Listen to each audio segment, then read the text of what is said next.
So this video is a bit different because this car is a bit different. It's not new, like most of the cars that I talk to you about. It's used. In fact, it's very used. This is a 2021 Tesla Model 3 all-wheel drive long range. And you guessed it, it's ex-Uber.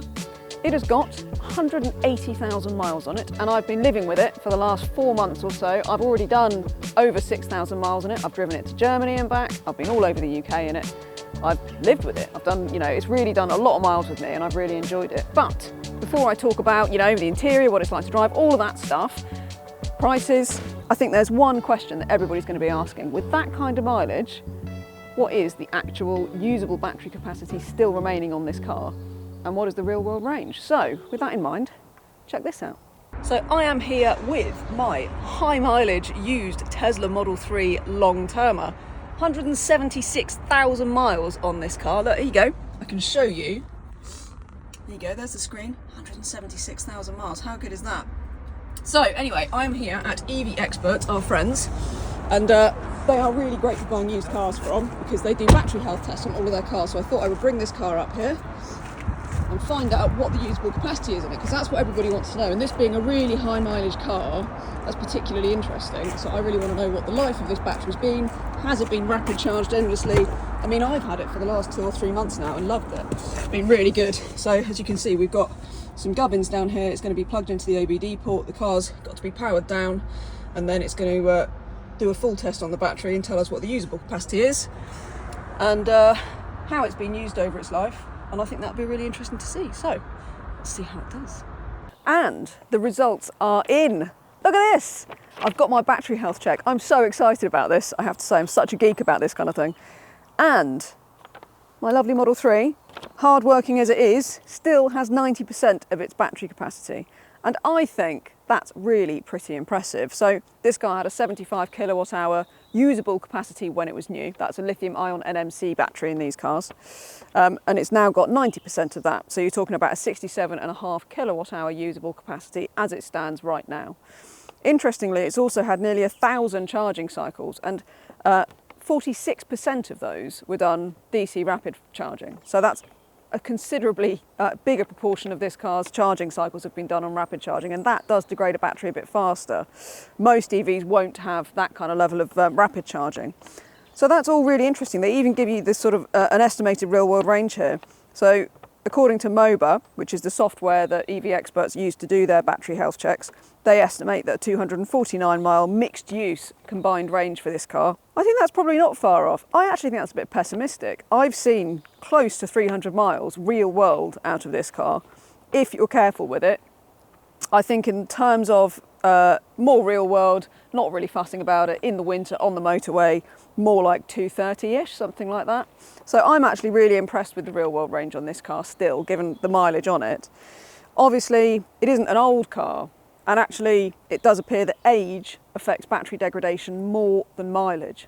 So that's an interesting thing, isn't it? So if you are thinking about buying a used EV, potentially you want to worry less about mileage and more about whether it's a really old EV that's been sat around and not doing much for those years.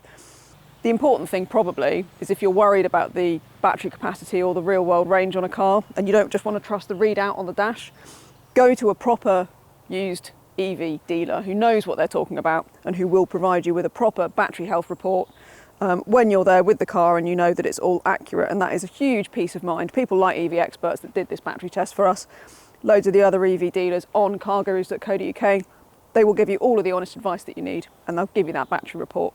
And then you don't need to worry about it and you know exactly what you're getting from the car that you're looking at. And I mean, what great value. So you're buying a car that, is a 50 grand car new, and now 4 years on, 180,000 miles, what, 12, 13 grand for this car, I reckon? Maybe a bit less. It's a lot of car, isn't it, I think? I'm really enjoying living with it. So there you go. That is the big question. How much life is left in the battery of a very high mileage Model 3? Quite a lot is the answer to that. I'm not going to go into depth right now about the practicality of the Model 3. We all kind of know what a Model 3 is like these days, and if you don't, well, you can always check out the full CarGurus video or written reviews to find out more. What we need to know about this one is how has it stood up to the mileage? And the answer to that is, well, pretty well. The fake leather seats are doing really well. They haven't collapsed at all, and they're not really marked too badly either. Even the dash looks good, and actually, well, generally it still looks really quite smart. and it's pretty good to drive too. The Model 3's always been pretty good to drive. I do think that this is the sweet spot in the range, so the all-wheel drive long range. I just don't think the performance is worth it. It's just unnecessarily fast and not really any more fun to drive. I do quite like the rear-wheel drive versions of the Model 3 that you can get as well, but having spent a lot of time with this one, I think, you know, in winter, it's a car with a lot of torque. Even the standard range is pretty torquey and quite fast. I just think this is everything that you need, really, isn't it? Bit of all-weather peace of mind with the all-wheel drive. Like I said, decent tyres, that will make a big difference, and otherwise, it's really good. In fact, it's a pretty good road surface here, but you might be able to hear the biggest fault with the Model 3, which is that it's quite rattly.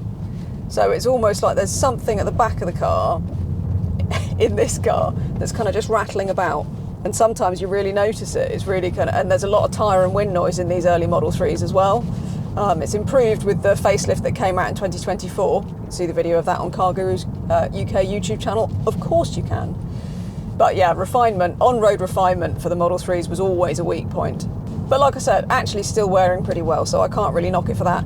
I still don't like the steering wheels in the Model 3. I find them a bit fat, and I think they look really ugly. However, this much mileage, and it's still looking good, so that is definitely a plus over your sort of real leather steering wheels that might feel a bit better, but at this mileage would have gone extremely shiny, wouldn't they? They'd be proper sort of taxi spec, high gloss steering wheel. So it's worn brilliantly. I can't knock that at all. It's really good. What's this car worth? Well, like I said, probably about 12 to 13, maybe a bit less. It's really hard to put your finger on it because there's not many comparable cars like this because it's not that old. It is only nearly 5 years old now, this car. So, you know, high mileage or not, it's not a terribly old car. And interestingly, while we're talking about age again, I'm going to mention some more stuff about the battery because there is a company called Geotab, and they are fleet analysts, and they analyse the data from a lot of cars, and they analyse the battery degradation data from I think it's about 5,000 or 6,000 EVs over a year or so, and all that data came out last year, and that showed that the average battery degradation was 1.8% per year. Now that's interesting because, like I said, time tends to be worse than mileage when it comes to battery degradation, so that's not too bad, is it? And interestingly, that is also a better figure than Geotab got when they did the same analysis in 2019, which just goes to show that the more modern battery technologies, the different chemistries that you get now, more energy dense batteries, your LFP batteries, all of that stuff, that's really showing that actually battery degradation is getting better as battery technology is improving. So this is all good news. Things to avoid if you want to buy a used EV and you want to maintain the battery life as long as possible. Don't rapid charge it all the time if you can possibly avoid that. Also temperature, so if you live in a really hot climate, that can also cause more battery degradation. Again, I'm basing this on data from Geotab, who reckon that hot climates and repeated rapid charging are the things that they've seen degrade battery life faster than anything else. So there you go. Charge the battery between 20 to 80% most of the time if you can. LFP batteries, actually better to charge them to 100% sometimes. All of this stuff, the information's out there. Look at the owner forums for the car you're considering. And when it comes to the Tesla Model 3, well, there are a few things to look out for. Again, see if it's too rattly, see if you can hear any of the suspension thumping about, because that can happen as well. They are reasonably heavy cars.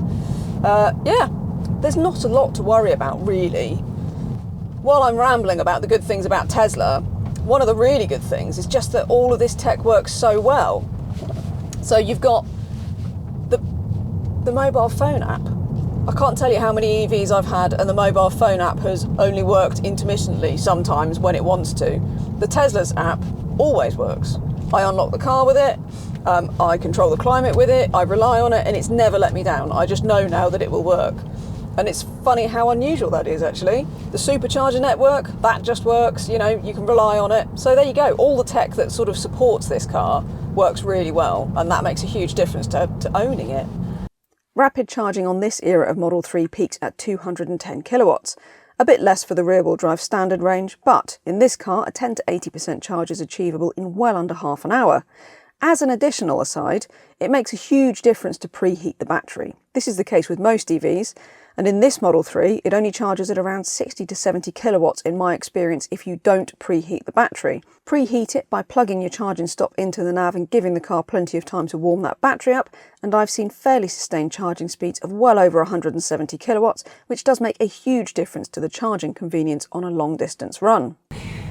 So I'm trying to think about things that I don't like about the car, because I know I've been very positive about it, because I have genuinely been pretty blown away by how good this car is for the mileage, and for what it represents in terms of, you know, the value it has as well. So it's just so good, you know. So I do find the lack of Apple CarPlay quite annoying, even though the touchscreen itself responds quickly, it's pretty easy to use, and generally, and even the nav, you know, Tesla's nav and stuff, intelligent, built-in, factors in your charging and tells you how much battery charge you're going to have when you arrive at your destination. All of that's really clever and works brilliantly.